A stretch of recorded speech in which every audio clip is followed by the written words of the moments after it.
You know, it's a huge honor to be back here because I kind of feel like this is where my Spider-Man journey sort of kick-started, you know, and it feels like only yesterday that I was here announcing the title, and now it's amazing to be here debuting the trailer, and it's just, I'm so proud of this movie and everyone that was involved.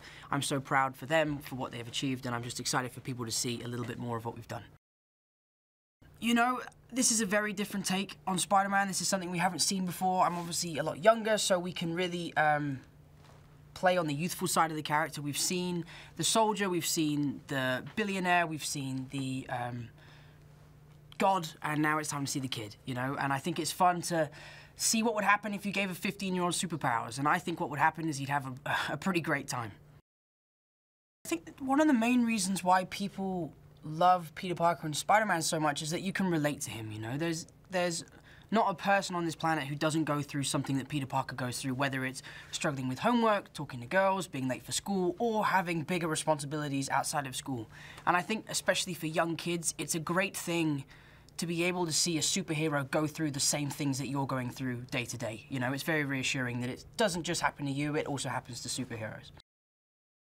I mean, it's nuts, dude. It still doesn't feel real to me now. You know, everyone keeps asking me what it's like working with Robert, and it was one of the most surreal experiences of my whole career. Even watching the trailers now, I can't quite comprehend that that's actually me. But the fact that this has actually come true and that this was such a big dream of mine is crazy, and I can't quite believe I'm standing here today.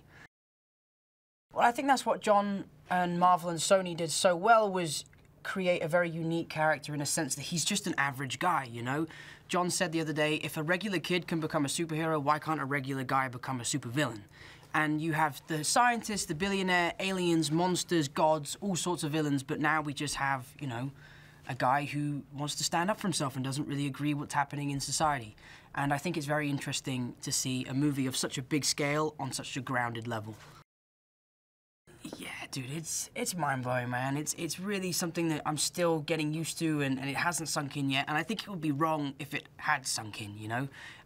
To be here today, I know I've said it, is such an honor, and I'm so delighted, and obviously realize how lucky I am to be here. But the cast, we couldn't have asked for a better cast. I mean, John did such a great job with casting all the kids, and all the big cheeses that we've got at the top. I mean, I couldn't have been luckier, so I'm very happy. You know, Michael Keaton is an actor who I've always looked up to, and he is someone who has such an incredible career and platform behind him, and it was definitely intimidating working with someone like him, but so refreshing because he's just such a nice guy. You know, Michael's someone who you can approach and sit down on set with and have a good chat with, and also he has so much great advice to give.